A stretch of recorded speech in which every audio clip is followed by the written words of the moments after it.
Hi friends, இன்றைக்கி நம்ம என்ன சமையல் பண்ண போகிறோம் அப்படின்னா கேரட் பொரியல்.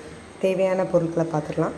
ஃபஸ்ட்டு எண்ணெய் தேவைப்படும், தேங்காய் எண்ணெய், கடுகு, உளுந்தம்பருப்பு, வெங்காயம், பச்சை மிளகாய், கருவேப்பிலை, தேங்காய், அதே கூட கேரட், துருவின கேரட் எடுத்துக்கோங்க.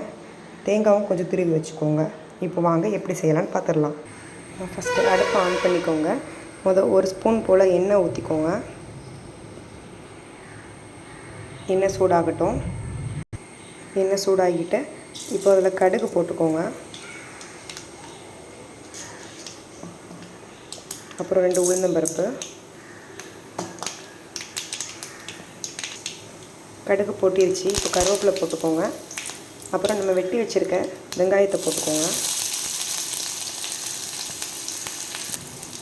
இதை லைட்டாக கிண்டி விட்டுக்கோங்க.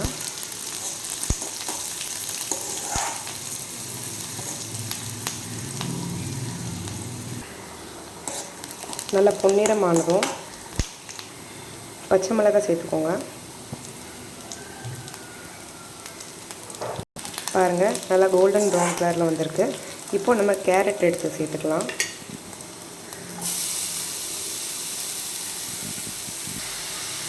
நம்ம இன்றைக்கி 3 கேரட் எடுத்துருக்கோம்.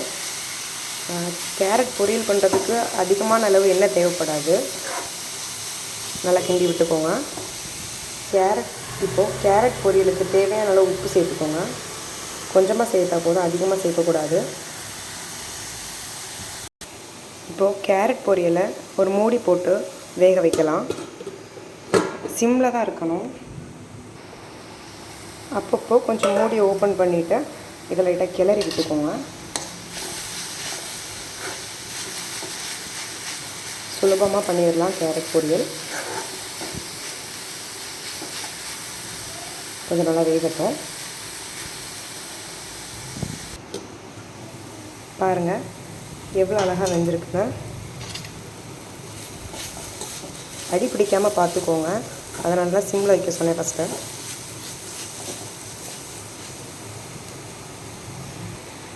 இப்போது தேவையான அளவு துருவின தேங்காய் ஆட் பண்ணிக்கோங்க. அது இன்னும் நல்ல டேஸ்ட்டாக இருக்கும்.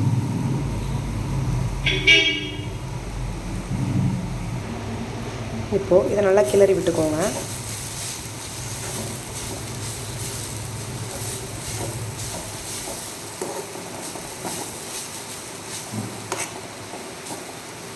பாருங்கள் எவ்வளோ அழகாக ரெடி ஆகிருக்குங்க. இனி இது 1 நிமிஷம் அடுப்பில் வச்சுட்டு இதை நீங்கள் இறக்கிடலாம். பாருங்கள் எவ்வளோ அழகாக கேரட் பொரியல் ரெடி ஆகிருக்குன்னு. இதை ரைஸ் கொஞ்சம் பருப்பு குழம்பு ஆட் பண்ணி அது கூட அந்த கேரட் பொரியல் வச்சு சாப்பிடும்போது அட்டகாசமான சுவையோடு இருக்கும். கண்டிப்பாக நீங்கள் எல்லோரும் வீட்டில் இதை ட்ரை பண்ணி பாருங்கள்.